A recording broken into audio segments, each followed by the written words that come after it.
Bomb Shankar, এই তোকে বান মারলাম সালা, 3 মাস পেরোবে না তুই মরবি সালা। আজ আপনাদের জন্য সৈকত মুখোপাধ্যায়ের লেখা একটি ছোট গল্প, খাচ্ছে কিন্তু গিলছে না। তাহলে শোনা যাক।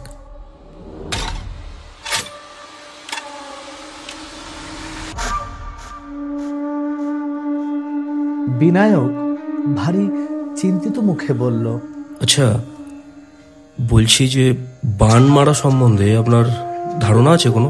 চৌবে সাহেব ডালিয়ার টবের মাটি খোঁচাচ্ছিলেন, মুখ না তুলেই উত্তর দিলেন, অত্যন্ত উচ্চ ধারণা। প্রাচীনকাল থেকে যুদ্ধ বিগ্রহে মানুষের সহায় হচ্ছে ধনুর্বাণ। কাজেই যিনি বান মারতে পারেন তিনি হলেন পরম ক্ষত্রিয়। স্যার আপনি রসিকতা করছেন, এদিকে আমার যে ঘুম উড়ে যাবার জোগাড় সেটা বুঝছেন না। আর্তনাদ করে উঠল বিনায়ক, মানে বিনায়ক বসু, কুচবিহার থানার ওসি। চৌবে সাহেবের বাড়ির ছাদেই দুজনের কথা হচ্ছিল। ছাদের প্রায় সবটা জুড়েই তার শখের টবের বাগান। এখন জানুয়ারি মাস, উত্তরবঙ্গে ভরা শীত, চন্দ্রমল্লিকা, ডালিয়া আর নানা রঙের মরশুমি ফুলে ছাদ আলো হয়ে আছে। ফুলের বাগানের মাঝখানে এক জায়গায় হালকা বেতের টেবিল, আর তাকে ঘিরে সাজানো 4টে গার্ডেন চেয়ার। টেবিলের উপরে পিকুজি ঢাকা দিয়ে রাখা ছিল চায়ের পট আর বন চায়না সুদৃশ্য কাপ প্লেট। একটু আগে পর্যন্ত একটা বড় পাত্রে কয়েক টুকরো ক্যাভেন্টার্স প্লেন কেকও ছিল, কিন্তু এখন শুধু কেকের গুঁড়োই পড়ে আছে।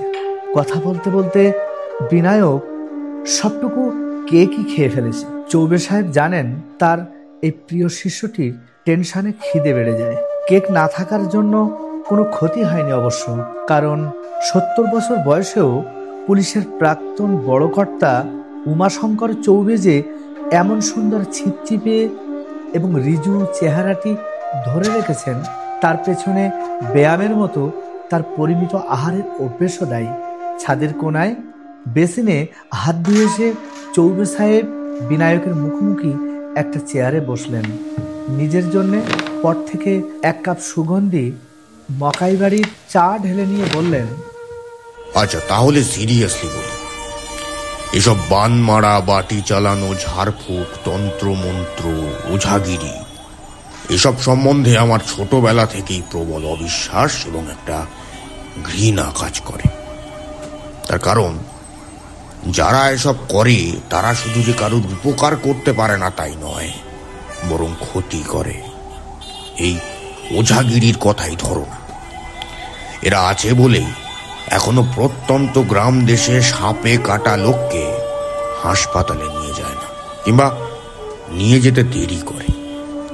যতক্ষণে ওঝা হিজিবিজি মন্ত্র পড়া থামায় ততক্ষণে দেখা যায় অনেক দেরি হয়ে গেছে, আর কোনো অ্যান্টিভেনামেই কোনো কাজ করে না। ফলে লোকটির প্রাণ যায়।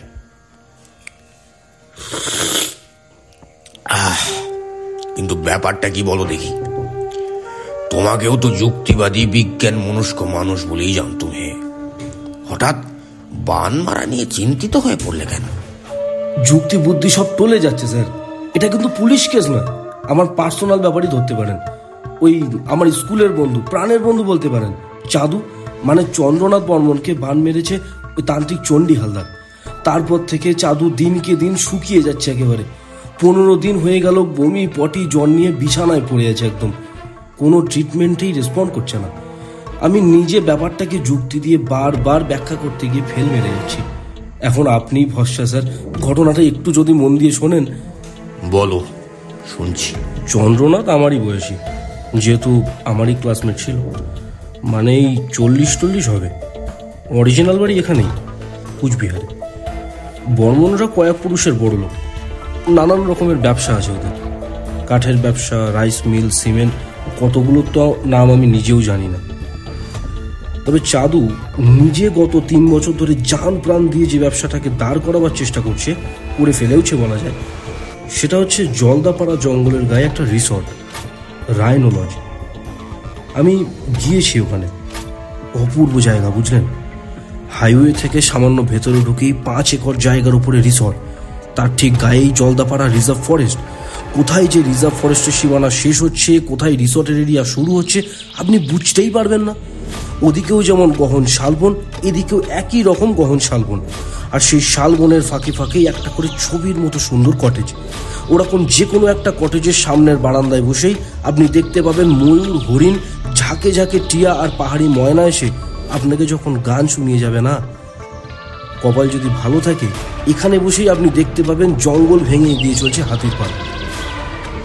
সবকিছুই ভালো চলছিল, মাত্র 2টো ট্যুরিস্ট সিজনের মধ্যেই বিভিন্ন ট্রাভেল ব্লগ রাইনোলজের নামে প্রশংসা বাক্যে ভরেও গেল।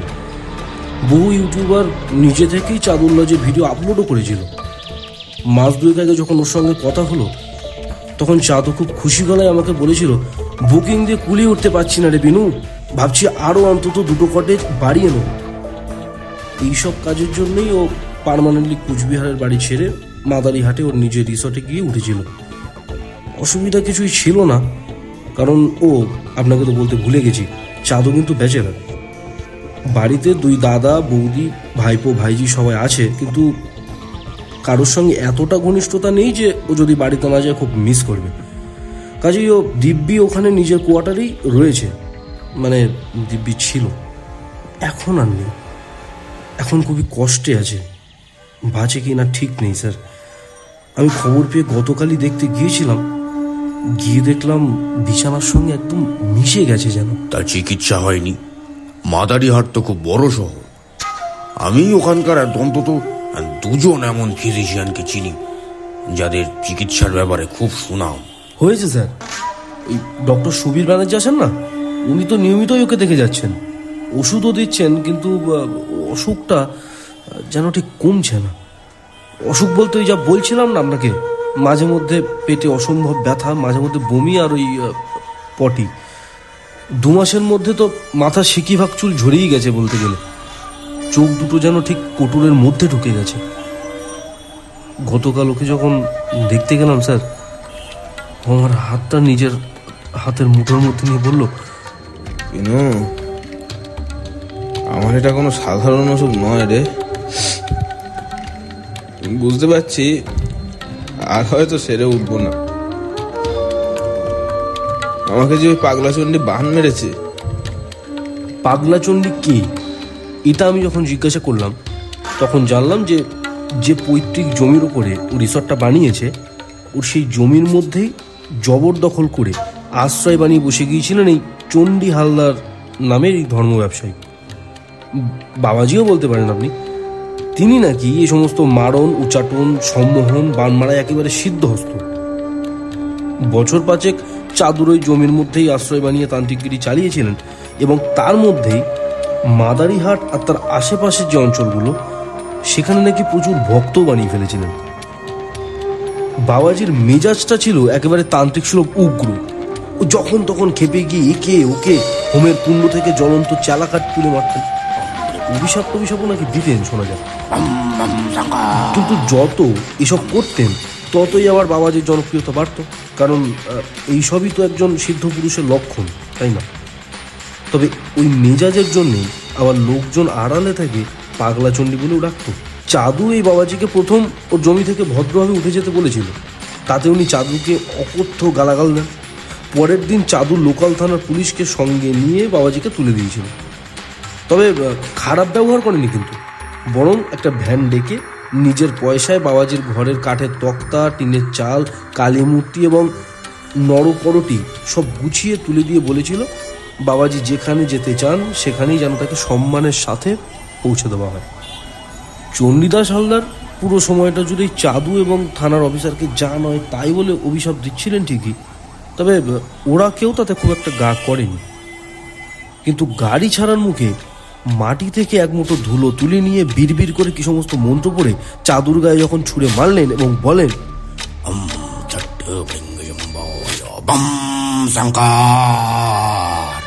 এই তোকে বান মারলাম সালা, 3 মাস পেরোবে না তুই মরবি সালা। সেই কথা শুনে এখন চাঁদুর ধারণা যে ও আর কি ওই বানের ইফেক্টেই মারা যাচ্ছে। Interesting, very interesting.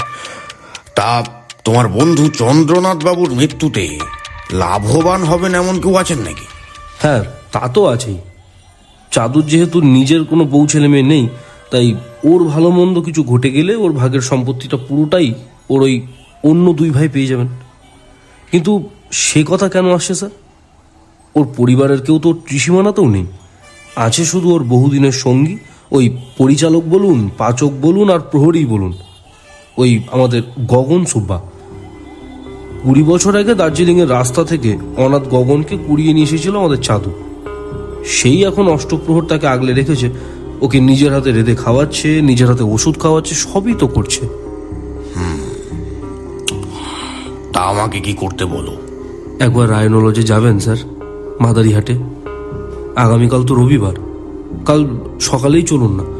দুপুরের খাওয়াটা ওখানে খেয়ে সন্ধ্যের আগেই না হয় ফিরে আসবো। তার মধ্যে যদি আপনার চোখে কিছু পড়ে। বেশ, যাব। হাতের মুঠোয় থুতনি রেখে চৌবে সাহেব তার চেনা ভঙ্গিতে কিছুক্ষণ কি যেন চিন্তা করলেন। আচ্ছা বিনায়ক, চন্দ্রনাথ কি ফোন ধরতে পারছে? একবার ফোন করে জিজ্ঞেস করো তো উনি রসুনের গন্ধ পাচ্ছেন কিনা। রসুন মানে গার্লিক? বিনায়কের চোখ দুটো মনে হলো সকেট থেকে খুলে বেরিয়ে আসবে। হ্যাঁ রে বাবা, গার্লিক, জিজ্ঞেস করো না। বিনায়ক নিতান্ত অনিচ্ছা নিয়ে ফোন করলো তার বন্ধুকে। কিছুক্ষণ কথা হলো, তারপর ফোন কেটে দিয়ে সে এক দৃষ্টিতে তাকিয়ে রইল উমাশঙ্কর চৌবের মুখের দিকে, যেন পাথরের মূর্তি। চৌবে সাহেব অধৈর্য স্বরে বললেন, কি হলো? কি বললেন চন্দ্রনাথ বাবু? আপনি কি উইজার্ড নাকি? ব্ল্যাক ম্যাজিক জানেন? এই সব বললো? না, চাঁদু বলেনি, আমি জিজ্ঞাসা করছি আপনাকে। না হলে জানলেন কেমন করে যে ও যেদিন থেকে অসুস্থ হয়ে বিছানা নিয়েছে সেদিন থেকে সমস্ত খাবারে এমনকি জলে অবধি রসুনের গন্ধ পাচ্ছে, আর তার জন্য দিন নাই রাত নাই সুব্বাকে যা নয় তাই বলে গালাগালি করছে। যাক, আন্দাজে একটা ঢিল ছুঁড়েছিলাম, যেটা টার্গেটে লেগে গেল দেখছি। ব্যাপারটা কি জানো বিনায়ক? আর্সেনিকের বেশিরভাগ যৌগে রসুনের গন্ধ থাকে। তোমার বন্ধুর শরীরে কেউ নিয়মিত আর্সেনিক অর্থাৎ সেঁকো বিষ ঢুকিয়ে যাচ্ছে। যেহেতু ওর মুখে রসুনের স্বাদ লেগে আছে, তাই মনে হচ্ছে খাদ্য বা পানীয়ের সঙ্গেই ঢোকাচ্ছে। কিন্তু সেটা আপনি বুঝলেন কি করে? দেখো, খুনের মতো দেখতে লাগবে না, অথচ খুনই করা হবে, এর জন্য আদর্শ ইনস্ট্রুমেন্ট হচ্ছে আর্সেনিক। কারণ অন্যান্য বিষ যেমন একেবারে অনেকটা খাইয়ে মারা হয়, আর্সেনিকের ক্ষেত্রে সেটা না করলেও চলে। অল্প অল্প করে নিয়মিত আর্সেনিক দিলেও সেটা শরীরে জমতে থাকবে। তারপর এক সময় কাজের কাজটা করে দেবে, দেখতে লাগবে ঠিক চণ্ডীদাসের বান মারার মতো, তাই না? তারপর আর্সেনিক দিয়ে স্লো পয়জনিং করা হলে যে লক্ষণগুলো দেখা যায়, জ্বর, পেটে ব্যথা, বমি, পটি, সেগুলোও তোমার বন্ধুর রোগের লক্ষণের সঙ্গে একেবারে মিলে যাচ্ছে। ডাক্তারবাবু যদি জানতেন যে একজন বদমাশ লোক চন্দ্রনাথ বাবুকে অলরেডি থ্রেট করে গেছে, তাহলে উনিও হয়তো পয়জনিং এর সম্ভাবনাটা একটু ভেবে দেখতেন। কিন্তু যেহেতু জানতেন না, তাই ওকে দোষ দেওয়াও যায় না। আমি তোমার কাছ থেকে জানলাম, তাই সম্ভাবনাটা আমার মাথায় একটু এলো আর কি। কিন্তু স্যার, ওকে বিষটা দেবে কে, আর কিভাবেই বা দেবে? আপনি সিচুয়েশনটা একবার ভাবুন। জঙ্গলের মধ্যে মূল বাড়ির থেকে অনেকটা দূরে একটা কটেজে শুয়ে আছে চাঁদু। সেখানে সুব্বা চোখ এড়িয়ে কারোর ঢোকার উপায় কিন্তু নেই। আমি গতকালই দেখে এসেছি, একটা ট্যাবলেট খাওয়াতে হলে সেটাও খাওয়াচ্ছে সুব্বা, রান্না বান্না তাও সুব্বা করছে, শাকসবজি ফলমূল সব ওই তো কিনে নিচ্ছে। ওষুধও বিষ দিতে গেলে একমাত্র সুব্বাই দিতে পারে। কিন্তু সুব্বা কেন তা করবে? ওর আনুগত্য আর ভালোবাসার কথা ছেড়েই দিলাম, চাঁদুকে মেরে ওর লাভটাই বা কি? চাঁদু নিশ্চয়ই মাত্র 40 বছর বয়সে সুব্বার নামে সম্পত্তির উইল করে যাননি। এগুলো তো এত দূর থেকে বলা যাবে না বিনায়ক। কাল মাদারহাট গিয়ে যদি বোঝা যায় বিষটা কিভাবে ওনার শরীরে ঢুকছে, তাহলে সঙ্গে এটাও বোঝা যাবে কে ঢোকাচ্ছে। বিনায়ক চেয়ারের পিঠে ঝুলিয়ে রাখা জ্যাকেটটা গায়ে চড়াতে চড়াতে বলল, ওকে স্যার, তাহলে কাল সকাল 8টায় চলে আসছি আমি। শোনো, ডক্টর সুবীর ব্যানার্জিকে ফোন ধরো, নিজের পুলিশ পরিচয়টা দিয়েই ধরবে। বলো এখনই যেন চন্দ্রনাথ ইউরিন স্যাম্পেল নিয়ে বড় একটা প্যাথোলজিক্যাল ক্লিনিকে পরীক্ষা করানোর ব্যবস্থা করান। আর আমাদের সন্দেহের কথাটাও বলবে।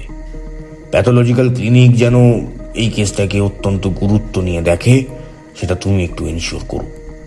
মোট কথা, কাল আমরা ওখানে পৌঁছে যেন ইউরিন রিপোর্টটা হাতে পাই।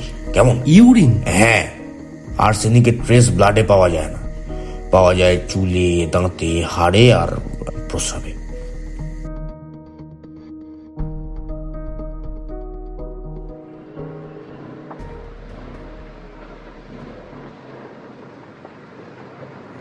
মাদারিহাট অবধি যেতে হয়নি।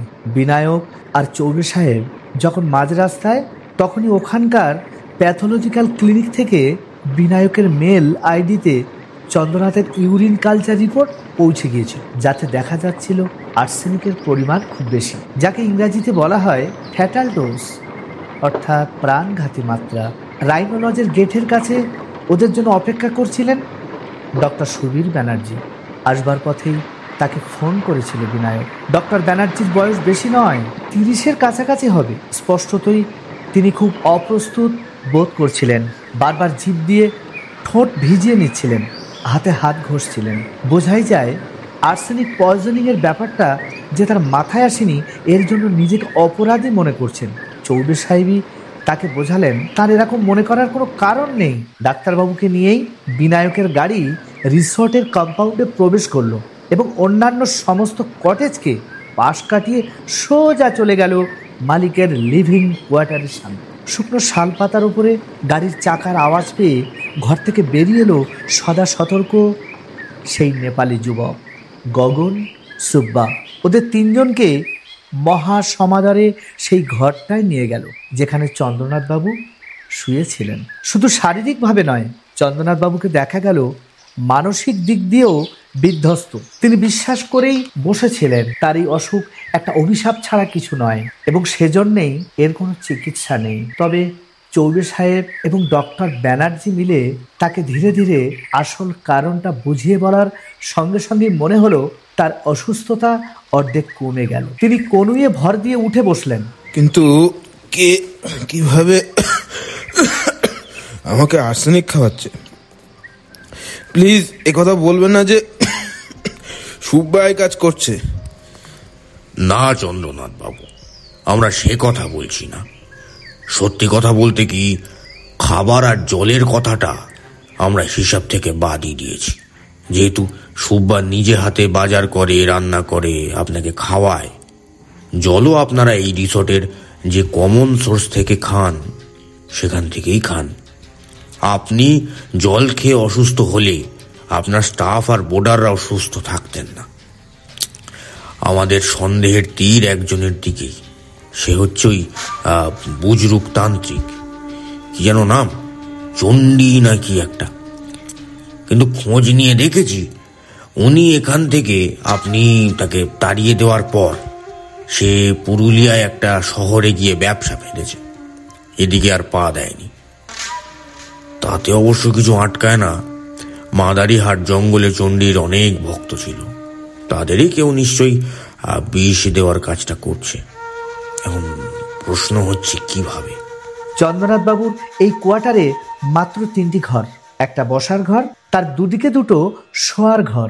শোয়ার ঘরগুলোর একটায় গগন সুব্বা থাকে, অন্যটায় থাকে চন্দ্রনাথ বাবুর নিজে। দুটো ঘরেই অ্যাটাচড বাথ আছে। এছাড়া পেছনের দিকে আছে একটা ছোট স্টোর রুম আর কিচেন। চৌবে সাহেব আর বিনায়ক চন্দ্রনাথ বাবুর অনুমতি নিয়ে সবকটা ঘরই ঘুরে দেখলেন। সন্দেহজনক কিছুই পেলেন না। বিনায়ক প্রথম থেকে বলছিল, দেখবেন স্যার, ওই ওষুধগুলোর মধ্যেই আর্সেনিক পাবেন, ওই তো যে ওষুধগুলো চাঁদু প্রতিদিন খায় আর কি। চৌবে সাহেব ওকে বারবার বলছিলেন। এভাবে কে আত্মহত্যা করবে বিনায়ক? কোন ওষুধের দোকানদার? দেখা গেল চৌবে সাহেবের কথাই ঠিক হলো। সবকটা ওষুধের বোতল বা স্ট্রিপের ওপরে কিউআর কোড ছিল। স্ক্যান করে দেখা গেল কোনো ওষুধটাই নকল নয়, সব অরিজিনাল কোম্পানির ব্যাচ নম্বরের প্রোডাক্ট। এবং প্রতিটি বোতলের সিল যে সুব্বা নিজের হাতে খুলছিল, সে ব্যাপারটা সুব্বাই শপথ করে বলল।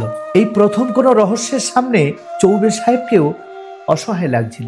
জগৎ থেকে সম্পূর্ণ বিচ্ছিন্ন দ্বীপের মতো একটা 3 কামরার বাড়ি, সেখানে বাসিন্দা বলতে শুধু একজন মধ্যবয়স্ক মানুষ আর তার অনুগত সঙ্গী, আর তৃতীয় কেউ নেই। বাইরে থেকে ওষুধ ছাড়া আর কিছুই সেই বাড়িতে ঢুকছে না, এবং সেই ওষুধগুলো দেখা যাচ্ছে জেনুইন। অথচ প্রায় 2 মাস ধরে ওই মানুষটির শরীরে আর্সেনিক ঢুকছে। প্রায় আধ ঘন্টা ধরে ছটফট করে বেড়ানোর পর চৌবে সাহেব আক্ষেপের ভঙ্গিতে মাথা নেড়ে বললেন, না, এভাবে ভাবলে হবে না, নতুন করে ভাবতে হবে।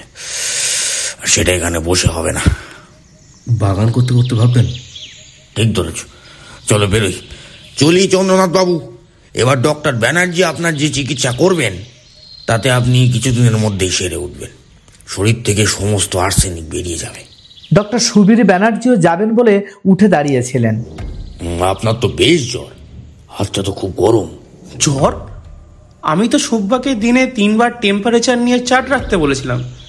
চার্টে তো স্টাডি 98.5 দেখাচ্ছে। কই দেখি। বলে উনি এগিয়ে এসে চন্দ্রনাথ বাবুর কপালে একবার হাত দিয়ে পালসটা ধরলেন। ভুরু দুটো কুঁচকে গেল। বললেন, প্রায় 101। এটা কিরকম হলো সুব্বা? এই থার্মোমিটারে কোনো সমস্যা নেই তো? থার্মোমিটার? এমন স্বরেই চৌবে সাহেব কথাটা বললেন যে বাকি 4 জন চুপ করে ওর মুখের দিকে তাকিয়ে রইল। চৌবে সাহেব কিন্তু ওদের দেখতেই পাচ্ছিলেন না, তিনি নিজের মনেই বলে যাচ্ছিলেন, এই তো একটা জিনিস যেটা খাচ্ছে কিন্তু গিলছে না। খাদ্য নয়, পানীয় নয়, অথচ চন্দ্রনাথ বাবু রোজ 3 বার করে জিনিসটাকে মুখে পুড়ছেন। আর সেই সঙ্গে বিনায়ক, সাবধানে ওটাকে কালেক্ট করো তো। হ্যাঁ, ওটাই থার্মোমিটারের কথাই বলছি। It must go through a forensic examination.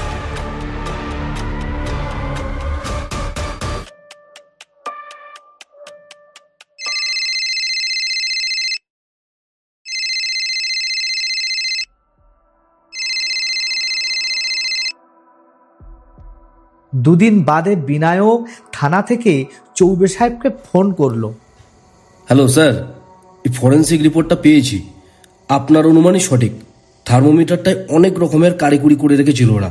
Actually ওই নিচে মার্কারির যে চেম্বার থাকে না, ওই চেম্বারটা ছিল আর্সেনিক সল দিয়ে ঠাসা, আর কাঁচটার গায়ে ছিল সূক্ষ্ম সূক্ষ্ম ছিদ্র। দেখেছো? তার মানে চাঁদু বাবু দিনে 3 বার করে মুখে নিচ্ছিলেন থার্মোমিটারটা, আর 3 বার করে তার পেটে আর্সেনিক ঢুকেছে। যদিও খুব অল্প পরিমাণে, কিন্তু বিষটা তো শরীর থেকে বেরোয় না, অল্প অল্প করেই অনেকটা জমে যায়। তার থার্মোমিটারের ওই কারিকুরিটা কে করেছিল সেটা জানা গেল বই কি স্যার, ডুয়ার্স ফার্মেসির মালিক বলাই মুখার্জি, তান্ত্রিক চণ্ডীদাস হালদারের অন্ধভক্ত। কারণ চণ্ডী একবার যজ্ঞ করে ওকে একটা বড় মামলা নাকি জিতিয়ে দিয়েছিলেন। আর তাছাড়া রায়নো রিসোর্টের ওই যে জমিটা আছে না, ওটা নাকি বলয় মুখার্জি অনেকবার কিনতে চেয়েছিল, শুধু গুরুদেবের জন্য নয়, নিজে একটা গোডাউন বানাবে বলেও। চাঁদুকে রীতিমতো থ্রেট করেছিল লোকটা। কাজেই চাঁদুকে খুন করার যে ব্যাপার, তাতে তোর উৎসাহ থাকবেই। সুযোগটা ও পেয়ে গিয়েছিল যখন মাদারিহাটে থাকতে গিয়ে একবার চাঁদুর হালকা জ্বর হলো। তখনই ও ওর সেই ঘাতক থার্মোমিটারটি গগন সুব্বাকে গছিয়ে দিয়েছিল। পুরো প্ল্যানটা করেছিলেন অবশ্য চণ্ডীদাস হালদার নিজেই, সেটা ও স্বীকার করেছে। লোকটাকে অ্যারেস্ট করেছি স্যার, সেদিনই। চণ্ডীদাসকে বানাচ্ছি, গুরু শিষ্য আপাতত একই সেলেই থাকবে। বেশ বেশ। আচ্ছা বিনায়ক, একটা কথা বলো তো। হ্যাঁ বলুন স্যার। বান মারা সম্পর্কে তোমার ধারণা কি? অত্যন্ত উচ্চ ধারণা।